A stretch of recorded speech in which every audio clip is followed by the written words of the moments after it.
I have so many young friends that I talk to and I find out that they don't know stuff. I'm always like, you didn't know that?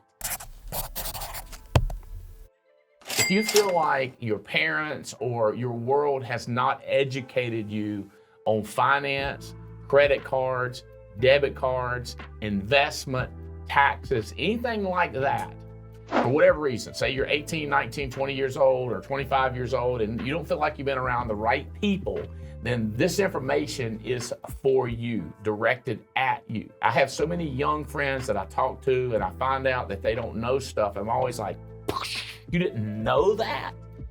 God. So I'm happy to share, and it gave me the idea that I need to put this in audio and audio visual, so that people can see it and learn it and take something away with it and make your life better financially. So this talk today that's meant to help young people is coming to you in the way of an interview where Nick Norton is asking me questions and Hannah Rabineau is asking me questions that they care about, and I care about them. I like these guys. I want them to be more successful. So I hope they take this information and use it. I hope you listen, swipe and deploy, or take the information and use it for your life also, and it improves your financial and emotional situation. Well, we'll kick it off. Andy, one question that I have, because you mentioned it just now, is how should we handle credit cards, debit cards, saving accounts, that sort of thing as young people? So the first thing to learn is, it sounds so simple, but people don't get it, is spend less than you make. And it's not your salary. So let's say your salary's, I don't know, let's go with 50,000, just keep the numbers round. Let's say, I don't know how much you get taxed if you're at a $50,000 salary, but let's say you net 35. They charge you $15,000 in taxes. Whatever the number is, you have $35,000 to spend. You can't spend more than that, including what you put on credit cards. So you don't want to spend $35,000 and have a credit card debt of $2,000 or $5,000. It's so simple. And how kids get confused is they think the credit card money is in addition to money, their $35,000 that they're netting. So one way that I've seen young people do it is they say, I'm not going to have a credit card. I'm just going to have a debit card, because that's the money coming out of my bank account. So I can watch the money in my bank account. As long as I spend less than what's in my bank account, that's cool. And that is 100% correct and simple. The problem I would tell young people, and I have like one example, this lady, young girl I was talking to, and I was like, oh my God, you're missing so much opportunity by accessing credit cards. And if you want to drive your credit score up, you actually have to have debt and pay the debt back, because a debit card is not debt. You know, she looks at her bank account and this debit card comes right out of her bank account.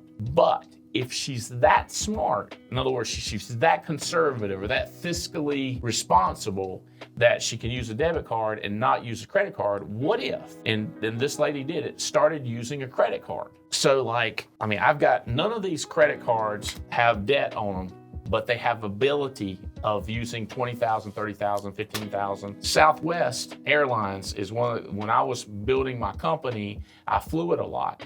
So their credit cards, I ran everything through the Southwest credit card so I would get free points for free flights. So if you have a job and the company says, hey, use my company credit card, that way you won't have to use your credit card. Or you could use your own personal credit card and then send your bills to the company you work for and they reimburse you. I would use my own credit card. That way you get the points and then you send the bill. And you could say something like, yeah, but I have to wait to get my money back. Right. But if you use your credit card, they're taking it it's coming out of your money, but if you carry it, you don't have to pay that bill for 30 days. So if your company gets you reimbursed within 30 days, you pay off the credit card, but you get all the points. So some of my staff in my company, they're very smart like that. They're very stingy. They won't ever let me pay. They want to pay, even if we go out to dinner, they want to pay, so then I'll pay them back. And they get all the points for the credit card. They get free flights. On my American Express, I've got tons of free gifts, pocketbooks. My daughter, my daughter-in-law, I let them all just order really nice pocketbooks, I've got crazy sunglasses. And it's not costing me anything. If I pay my credit card off within 30 days, I pay no interest. The only person that's having to pay is the vendor that I'm buying for, because the credit card charges them 3%, but it don't charge me anything as long as I pay it off. And as long as these are all free credit cards, by the way, that I use. Now, I do have one that I pay for. In the beginning, I would never pay for a credit card. You with me? Like $29 a year or $100 a year. Just get free credit cards that give you points. So I was telling the young lady, only put on your credit card what you can afford to pay off before the end of the month. So then what happens is every time you pay it off, let's say you start out with a $1,000 credit and you pay it off. After 6 months or even maybe 90 days, go online on the credit card and say, I need more credit. And so once you've paid it off for 2 or 3 months, they'll ump you to $2,000, $5,000, and you can eventually have $70,000 credit line on your credit card. So Andy, what you're saying is if I have a credit card, but I pay it off within 30 days, it's still building my credit. I don't have to carry a balance. Heck no, don't carry a balance. Because you're going to pay 18% or 12%. And I know these credit cards have the only charge you 3% the first month or first year or whatever. No, don't get in the habit of paying interest to these credit cards. Pay them off. The other thing is, if you start a small business, any kind of small business, run all the expenses through the credit card. Same concept, pay off the credit cards before the end of the month. Now, let's say an opportunity does come up and it's you know it's legit. If you have 4 credit cards with $10,000 credit limit, you actually have access to $40,000 without asking anybody. So now, evaluating an investment opportunity before you put $40,000 in, right? Because let's say each credit card is, let's just use 18% interest. Well, now $40,000 is going to cost you 18% of $40,000 a year. So that's $4,000. You take $40,000 times 18%, whatever that ends up being, $5,000, $6,000, $7,000 in interest you got to pay. But if you could take that $40,000 and turn it into $80,000, for example, overnight, now you know where to find $40,000 you don't have to ask anybody for. The weird temptation is now you could buy a $40,000 car on your credit card, so you could buy a $40,000 gun or 10 guns, or you know what I mean? You could waste that money knowing that credit card. So it still comes down to self-discipline, but it's almost like self-discipline being a little bit closer to the edge. You know what I mean? As opposed to be self-disciplined and never having credit or credit cards, you're allowing yourself to have credit a little bit more on the edge, but there's a lot more fruit on the edge. So when you're starting up a small business, for example, all the purchases you make on like a credit card that you just pay off after, could those go towards like a tax write-off eventually, or does it have to come from the debit card? Oh, absolutely. It's a tax write-off from the credit card. You get points and tax write-off. And I would have a credit card that's 100% devoted to that business. So now it's itemized for you each month. Even though you pay it off, they still send you a list of everything you charged. You can highlight that and give it to your accountant and say, all this was business expenses. And it's surprisingly easy to keep notes and have a legitimate write-off. Like my favorite thing is to take a picture of who I'm with and take a picture of the receipt. Now I've got hard evidence. This is who I was with, and this is the receipt that was my business. So how should we prepare or plan for taxes? I mean, tax season's coming up. You know, I'm thinking about it with my wife. What's the best thing for us to do to get a head start on that? So the good news and bad news is if you have a job, they're going to take the taxes out for you unless you work for some, I don't say shady, but some small organization that doesn't charge your taxes and they say you're going to get charged taxes. Like if they've convinced you to work as a 1099, but you're kind of getting hourly pay, like I've seen companies do that, yeah, you're kind of in a whole different game. Like I'm not sure if you should go on living like that where they're paying you 1099, they should be taking your taxes out. So if you work for a company that legitimately takes your taxes out like you're supposed to, there's really nothing for you to do or nothing you can do. Like you can't do anything about it. On the other hand, I have never had a job that I didn't have a side hustle, because all that money on a side hustle is usually ends up being taxed way differently than at work.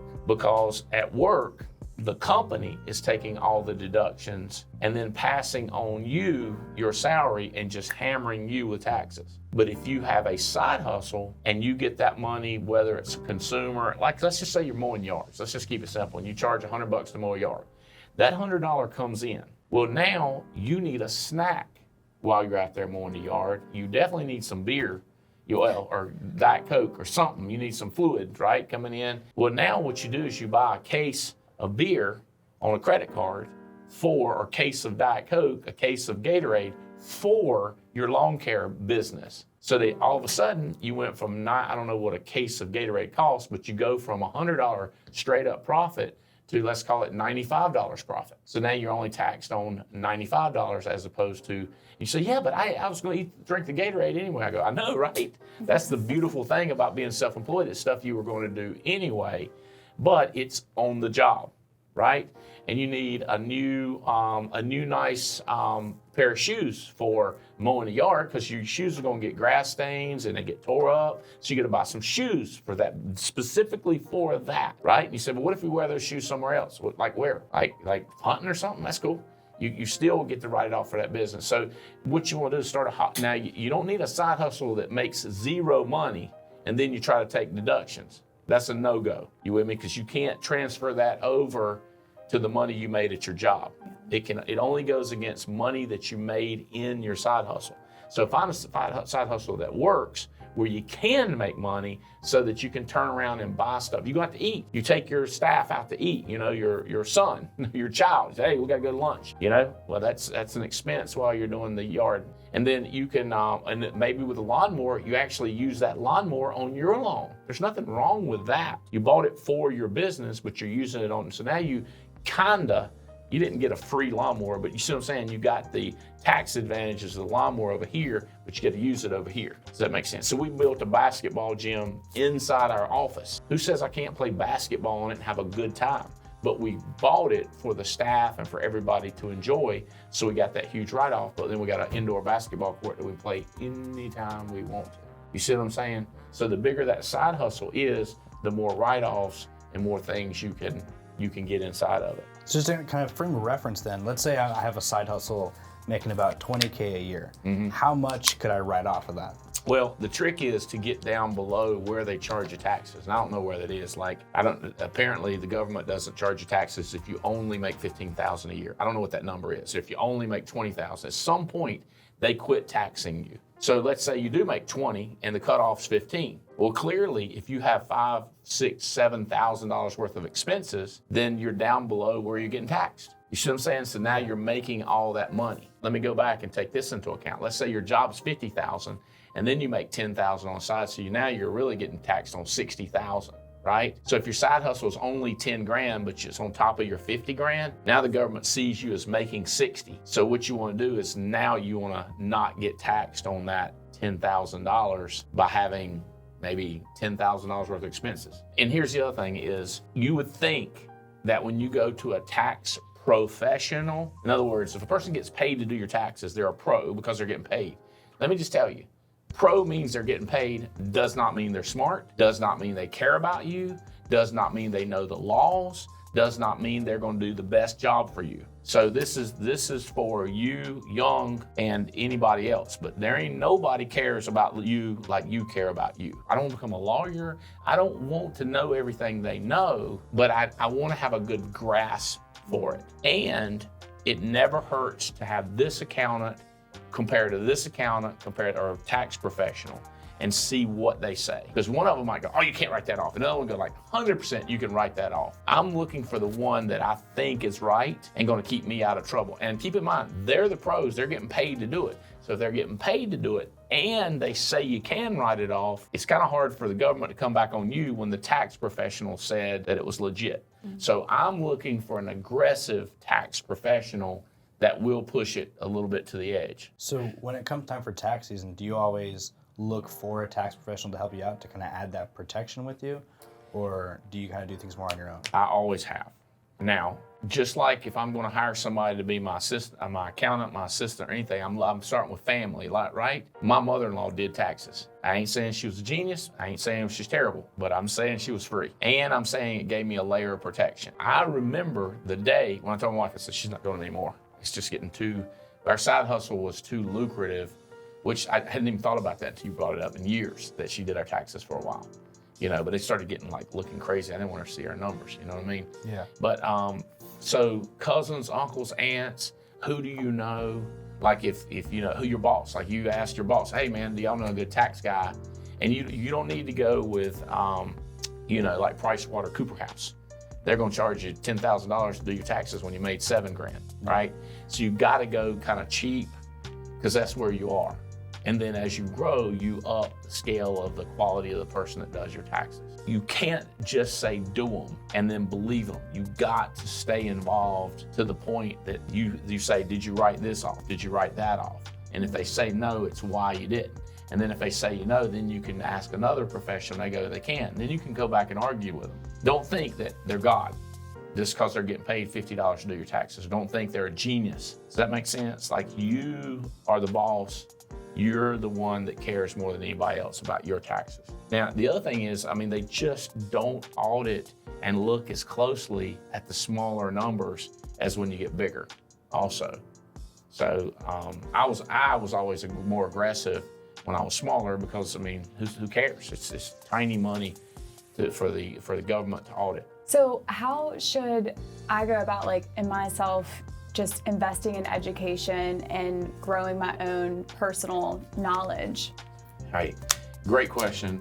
And it just gives me cold chills because the number one thing you can invest in is the area between your ears, right here. That brain and how you think is your number one investment. They can't take it away from you. And you can use that intelligence at the next job, at the next business opportunity, that deductive reasoning, that logic that you get, or that spiritual warfare or mental game, right? People funny to me, they don't understand that spiritual warfare is a mental game. Mental game is not physical. I need to drink water, that's physical. I'm depressed, or I feel like the government's after me, or I'm scared to do this on my taxes. That's a mental problem or a spiritual problem. What I mean is it's not tangible. Anything that's not tangible is spiritual. You can call it mental, but it's the same thing. It's not real, but it is real because you feel depressed, you feel excited, you feel aggressive, you feel timid. And then the same thing is, for example, you could use the things I believe in God, so I have a lot of faith. Or you could say, I don't believe in God, but I'm not scared of anything. It's the same spiritual decision. I'm not a scaredy cat. I believe in God's going to protect me. Both of those are a spiritual decision. So the more you're educated here on the non-physical, does that make sense? I'd rather you be 100 times smarter here than to have $1 million in the bank. Now, if you're 100 times smarter, and there's nothing wrong with having $1 million, but if I had a choice, I'd go with here and have no money. You say, what did you do with money? Let's say you put that $1 million into your head and you didn't have it physically. So how do you get it in your head? Seminars, books, audios. Seminars is hanging around intelligent people. I would spend everything I had, and since you don't have $1 million, if you're 21 or 19, spend everything you got to get around who you need to be around to know it. I've said this jokingly, but not to people that work for me. I go, you should pay me to work here. Not like being an ass or anything, but just saying what you're getting is so valuable that you can use it later, right? And if they get it and use it, I'm gonna double their pay. I'll figure out a way to double their pay. Let's say they left and they made 5 times more money. That's because of the education they got. So how do you invest $1 million to get the intelligence?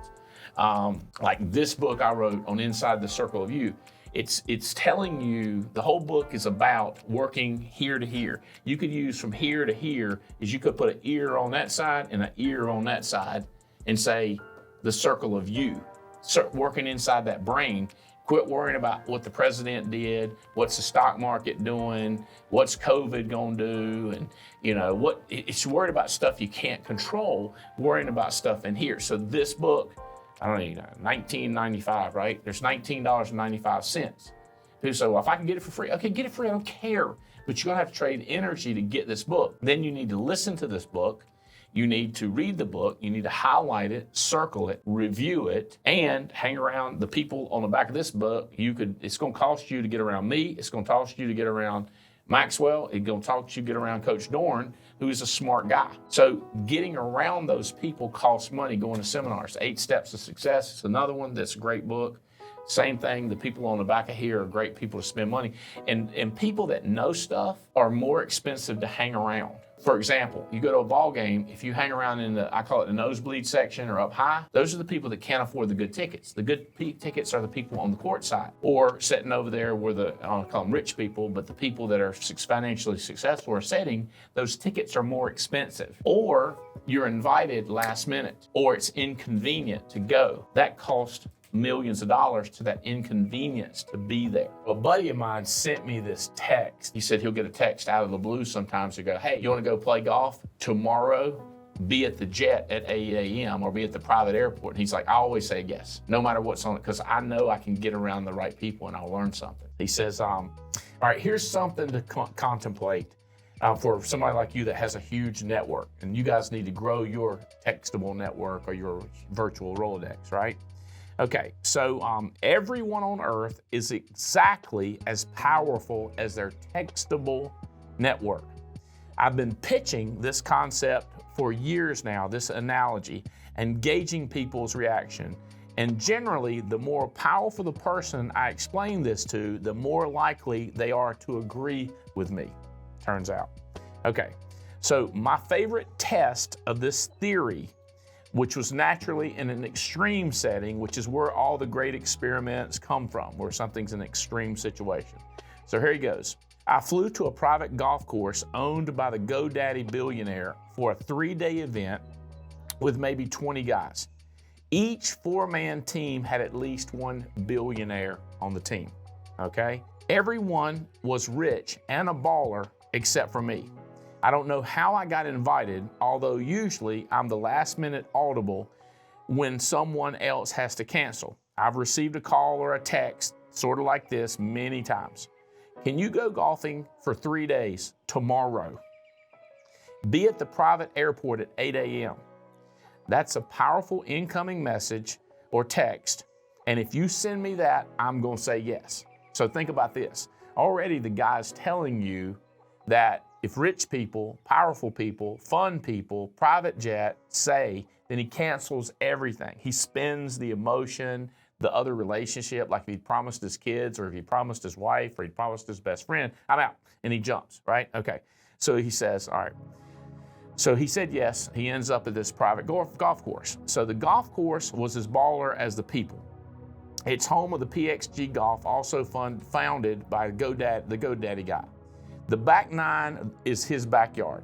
This tournament began on a Wednesday at Scottsdale National at 11 p.m. at night. Yep, the PXG has light bars on the carts. Okay. Oh, wow. So everyone got paired up, and my new teammate was already hammered. I mean, a little bit too much. All right, okay. He was so drunk, he passed out by the 3rd hole, which was good and bad, because I got to hit his shots and my shots in the game, but bad because he kept falling out of the cart when I drove. He was like 320 pounds of muscle, a beard like a Viking, blah, blah, blah. Okay. Our first match was against one of the billionaires, and I started wondering this question about his network, his textable network. So I tried to come up with a crazy, ridiculous problem, like in 5 seconds, to see how he would handle it. And I said, hey, George, let's say for some reason I really need a cheetah right now, like delivered to this golf course tonight. Which number in your phone would you text first? And George goes, cheetah? What you need a cheetah for? Then he pauses and he says, I know Siegfried and Roy. They got a bunch of those tigers and stuff. You can hear him saying that, you know, it's a billionaire who's hosting. You want me to text Roy, put one on a jet for you? Hey, what you gonna do with a cheetah? But it's the power. Yeah, wow. So what's the deal? Hey, I got an audit from the IRS. Hey, my friend is in a situation He had a driving problem. My friend needs a job. I need $1 million today. I loaned this money to this guy, I can't get it back. I've made $200,000 this year, but I didn't pay any taxes. What am I going to do? Who do you ask? Who do you text? Does that make sense? And then there's seminars, like these seminars that are $500 or $1,000 or even $10,000. I would rather you spend that $10,000 growing your intelligence, your spiritual awareness, your non-physical thinking. Then you can replace that $1 million versus having that $1 million and being dumb. You lose the $1 million, how you gonna replace it? Like, I don't know how you got it in the first place, but maybe you got inherited $1 million and then you don't wanna put any of that $1 million into your head. Or maybe you're getting paid $50,000 and you don't wanna take any of your money out because it's not my company, I don't wanna use my intelligence. Well, a lot of times you're getting paid $50,000 by a company, the boss will pay $500 to send you a seminar. The boss will give you free books. The boss will pay for your audio. Maybe they will to get your intelligence. But if they don't pay, you should pay. And if you're fully self-employed, 100% take a big amount, basically any amount out of this to drive intelligence, to drive your understanding of life. And that includes accounting, law. I'm not gonna read law books, but like one of my best friends, a head of attorney at a law firm. I got another guy who's head of another company. I got another buddy who's just one of my best buddies that I go basketball with. I got another buddy who's a hunting buddy. These are all attorneys. And so each one of them know different, they have different legal specialties. But to do any of those three things I just said, it's expensive to get around them. But then I can call them and say, hey, is this true or is this right? And he go, I don't know, you should call my buddy. And then he'll sometimes call, like one of my best friends is a big time attorney, and I had a movie or entertainment question that has to do with movies. He said, I got an attorney who's really good at that aspect. Boom, call him, problem solved. So growing up, I hear everyone talking about investing like in the stock market and real estate. I just don't know where I should start putting my money into. Okay, so the first thing, you heard what I said about investing everything, no matter what it takes to grow the intelligence, the emotional intelligence, and any other kind of intelligence that you can get in your head.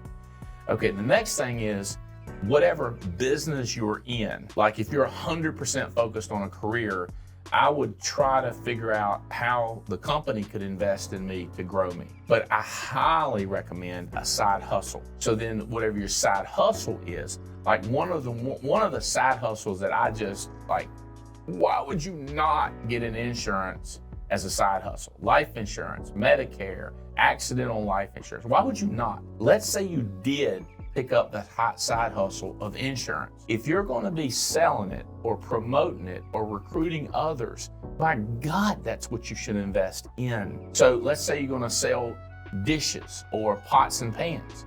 You should invest in the best set of pots and pans that company sells. So well, how good is a pot and pan investment? Well, you're going to use that to sell others that you've invested. Now, the truth is, I don't know what you're going to sell, how great of an investment pots and pans, but for insurance, it is a great investment. That's another reason.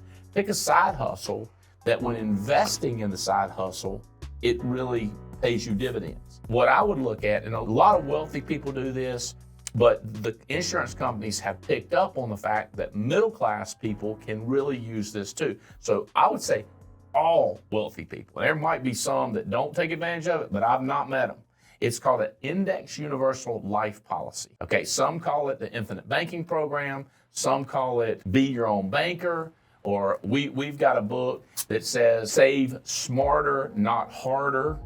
But they use all these words that they're not insurance, but in fact, it is an insurance policy. So if insurance is your side hustle, and then you looking to invest, I would invest in one of these policies and I would overfund it, because this money, once you get it in there, it's protected from IRS, it's protected from civil lawsuits. I mean, literally, you do something illegal, get convicted, and they sue you and want that money, they can't get the money out. It's protected in an Index Universal Life Policy. You've read stories about somebody got in big trouble and they're mad, there's public uprising because they can't get his money. They could see it, they know it's in there, but they can't get it out. That's the way the laws are written. So why wouldn't you put your money in a bank like that? And it grows tax-free because it's inside the policy, and you got access to it in the form of a loan. So you're gonna pay taxes if you loan the money out, not if you loan it. If you borrow $400,000 for a house, or you borrow $100,000 for a house, you don't pay $40,000 in taxes. It's a loan. But we're loaning it from ourselves, I know. But by putting it in an insurance policy, it makes it independent of you, and now it loans you money, and it's not taxed. So you can borrow money out to further your business, pay for kids' education, down payment on a house, remodel your house. It just becomes a utilitarian type product that you can invest in. And in fact, you're saving your money up, but it's inside of a policy. Then when you have young children, the quicker you can start building them their own bank, because when they're younger, it's way less expensive. You guys are extremely young and healthy, so it's gonna be cheaper for you now, so it keeps the cost of the insurance down, so all the money you're putting in is overfunded. Whereas when you get older, it's more expensive to buy the insurance because you're closer to death and you can't overfund it as much. And you want to put a lot in, but you can't because you're older. You see what I'm saying? So it's a dilemma. Start it when you're younger, where you can overfund the snot out of it, and then that money is protected. But the main thing is, whatever your side hustle, invest heavily in that more than stock market, real estate, Bitcoin, metaverse. You've got a side hustle that's working. Why would you not pour all your investments into that? If I had to do over, that's what I would do more. That's more in me, and instead of taking any money out and invest in other people's cockeyed, brilliant scheme, brilliant ideas. You're investing in your net work to build your net worth. The bigger your network and the smarter your network, the bigger your net worth and the smarter your net worth, because you have people that will contradict you or scream at you, tell you the truth, not just, make you feel good. Tell you how great you are. I want somebody to go like, that's a bad idea, Albright, when it is a bad idea. Or that's a good idea, you should double down. So how do I manage my time properly to get the most out of my day? To get the most out of my time, what can I do to manage my time more properly? Basically, my biggest secret is my calendar, my schedule. I can look at my schedule on here, but usually what I do is in front of my computer or iPad, especially if I'm on a jet or tied up somewhere in a meeting, for example, that's not that interesting, I start staring at my calendar and I start planning. Prior planning prevents poor performance. So I start planning. Also, planning gives you ability to multiply or leverage efforts. So let's say I look at my calendar and I see I've got 10-day stretch that I'm open. I go, what I really could do is I need to go out to Dallas. So it's maybe a month out that I'm going to Dallas. So while I'm in Dallas, I might as well go to Houston. If I'm in Houston, I might as well stop by in Louisiana on the way back, right? Or if I don't, you know what? It'd be better if I went to Mississippi instead of Louisiana. So is Louisiana going to improve my position in my business, or is Mississippi? So I start thinking it through and I'm staring at it. I'm looking at my data, looking at my salespeople, looking at my contacts. And I go, wait, in Dallas. Also, there's a guy I've been meaning to meet with about another business idea that I had. I should go out there, do my training session, and schedule lunch with the next guy. And then I'm thinking, oh, wait, this is where my boss's friend is. Maybe I should take him to dinner. So I start leveraging that time. And so what I call it is putting it on the calendar and then executing what is on the calendar. And sometimes I'll go to my wife and I go, like, who put all this stuff in there? There's a lot on there. Because it's more than I really want to do. It would be like putting on your calendar to get up 5 in the morning and exercise. You get up at 5 in the morning and you're like, well, who put this on the calendar? I did. So you put it on there, or I put it on my calendar, and then I execute it. But planning. And then for me, I've got staff. I go, think about, if I'm going here, what all can we get accomplished? Oh, there's a museum you've been wanting to visit. I go, that'd be great too. While I'm there, why don't we do that museum thing? You see what I'm saying? So I'm leveraging my time and networking. I'm like so many things. I call it, and people get kind of edgy over this, but I'm gonna throw it out to you. I call it making money while I'm making money while I'm making money. But it's really having fun while I'm making money, while I'm building my network, while I'm building my business, while I'm ignoring the political environment or whatever else is going on and working on that circle of you, or working on my business, trying to nudge my business along. I've got a coin that says, what do you want? On one side, I call it success coin. It's what do I want on one side and how do I get it on the other? So your mindset has to start with what do I want and how do I get it? So if you want money, you want freedom, you want love, you want children, you want a pet, right? So it's what do you want? determines how do you get it. What do you want determines how you invest your time. That's that's the shortest and biggest answer I can give you is what the heck do you want? Do you want to get rich? Do you want to move up the corporate ladder? Do you want to have a lot of friends? Do you want poor friends? Do you want rich friends? Do you want to change the world? Do you want to make a difference? You with me? Like, what is it you want? Now that's what you put your time. There's a book, it's called Goals, How Do You Get Everything You Wanted Faster Than You Ever Thought Possible. Who is that by? Brian Tracy. So Brian Tracy wrote this book, but in it he says, intelligence a lot of times is described by your IQ. Or like, for example, what's the capital of Brazil? Like, I don't know. I know how to find it. I got that on my phone, right? And they say, well, you're not that smart. And I go like, why do you say that? I know where to look. You know what I mean? Like I knew where to look. Or is Europe, how many countries are in Europe? Or is Europe 1 country, 2 countries, 10 countries?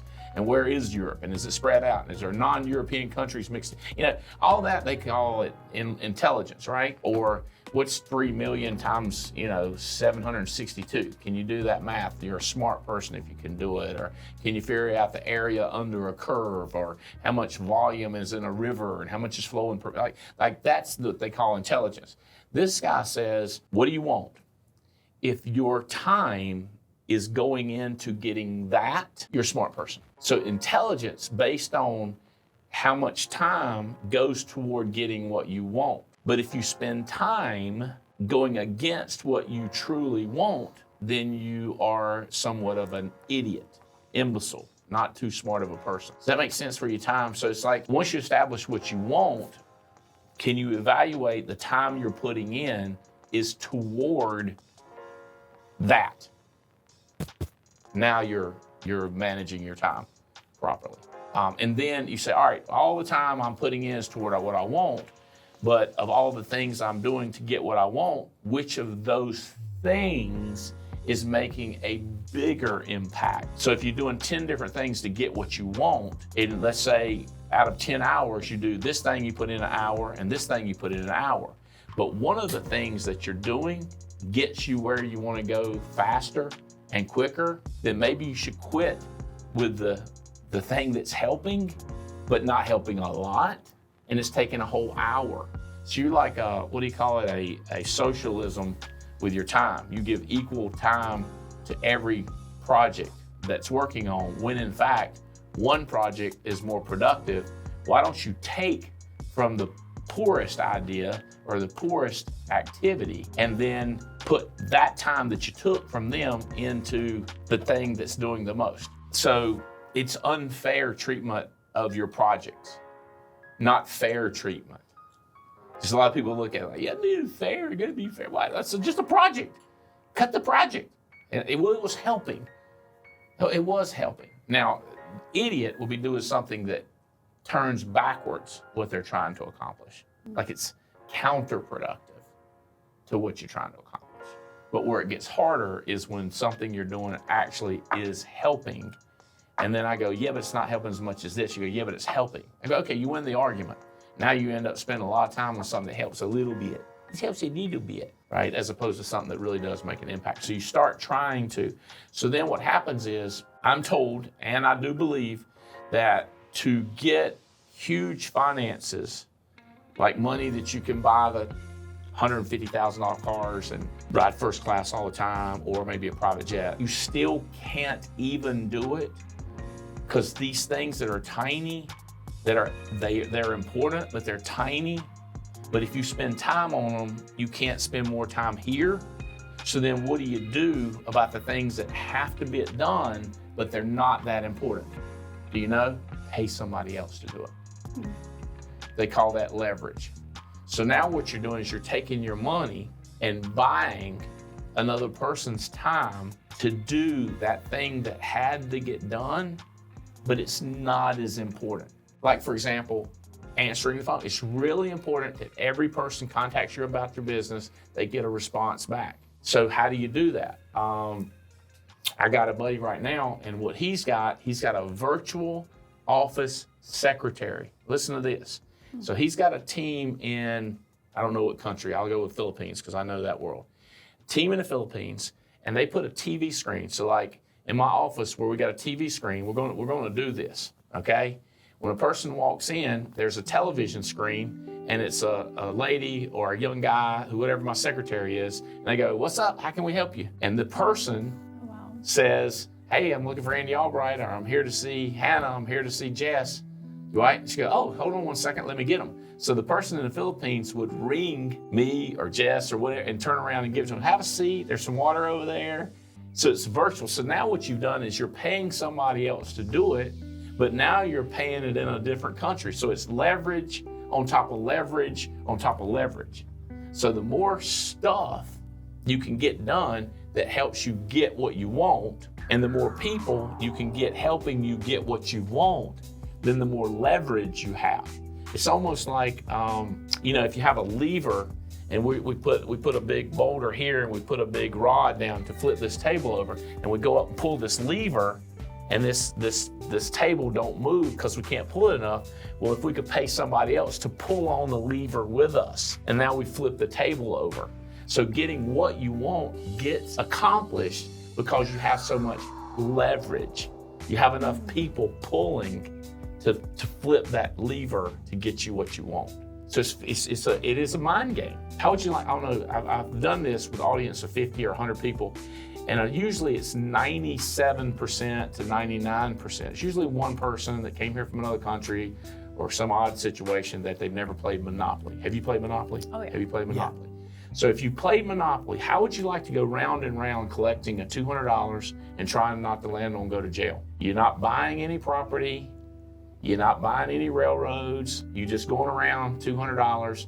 You refuse to use leverage. You're going to do it all yourself. So you roll them dice trying to get a 12 so we can get around quicker to collect that $200, as opposed to leverage. How are you ever going to win the game without leverage? The game of life, the game of business. That's a lot on time, and I still promise you there's a lot more that you can talk about time. Like it's a whole day and a half, 2-day seminar just working on time. How do you leverage it? Okay, so what piece of advice would you give someone who, let's just say, either they're first starting out or they're completely starting over? So the biggest thing is find somebody that's done what you want to do. So if you want to be a musician, artist, go where the musicians are. And if it was me, I'd go to Nashville with a country music artist. That's what I want to be. Whatever the genre you pick, you want to go there. We go, "Oh, my mama and my doggy." Well, move your mama, move your doggy. Do whatever you got to do to get around people have got what you want.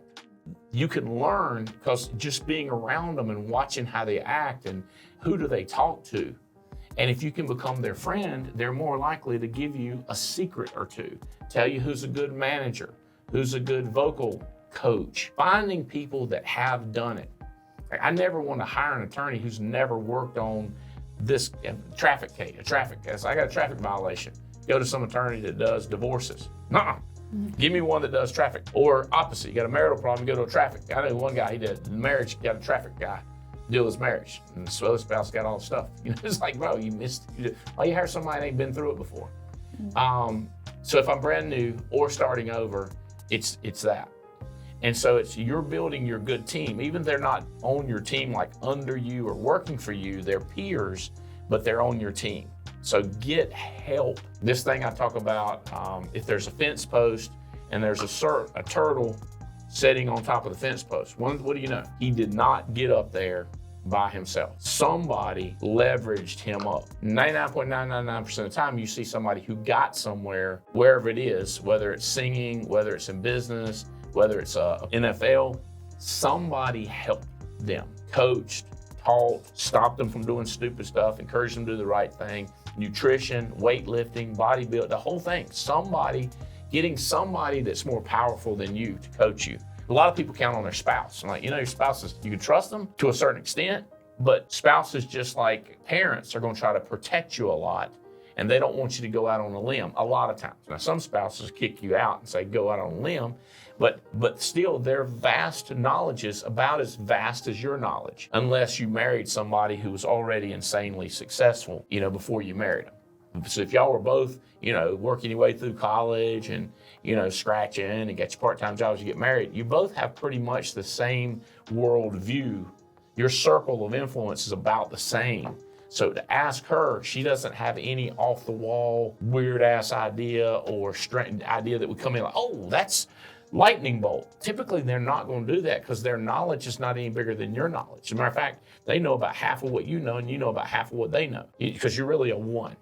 So it's finding somebody outside of that that's done what you want to do is starting out or starting over. And here's the cool thing. If you ain't got anything, then it's easy to spend everything you got to get it. Like if you're poor, now you can spend everything you got to get it. But what do you do if you spend everything? What do you mean after you spend? Because after you spend the money, there's your ability to just get up and move. Like for example, here's an idea. You could go somewhere, knock on doors, find somebody to let you stay for free in Nashville. You go, that's impossible. I go like, you don't know much about life, do you? Because I know kids that come over here from other countries, and for the summer, they'll go out, find a free place to stay just to sell books all summer and make $15,000, $20,000. But I know that that happens. So then I can tell you that you can go here and work for Nashville, knock on doors, get somebody to stay free while you're trying to become a musician artist. You go, I don't want to do that. I go, then don't do it. But you ask me what you should do, and I said, risk everything, spend everything, which includes your ego, your embarrassment, your fear. You got to eat your fear.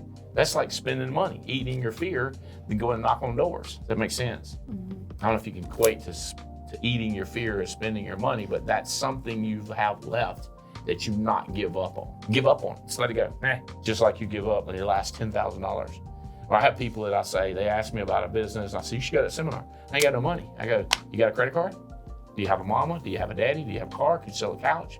Whatever you got to do to get there, you spend it. You spend that emotion, or you spend that money, or you spend that relationship, by begging money to get there. Does that make sense? And I would say this to you is, young people, it's like taking a shower. What I'm telling you will work, but taking one shower does not make you a clean person. You have to take a shower again and again and again. So you spend everything you got to get that seminar. Well, 2 months later or 3 weeks later, it's time for another one. You got to go again, and you go again, and you go again, and eventually you're known as a clean person if you take showers all the time, right? Because I always clean, or they become smart because you've been so many times, you've actually learned it. Because we all it takes repetition for us to learn something.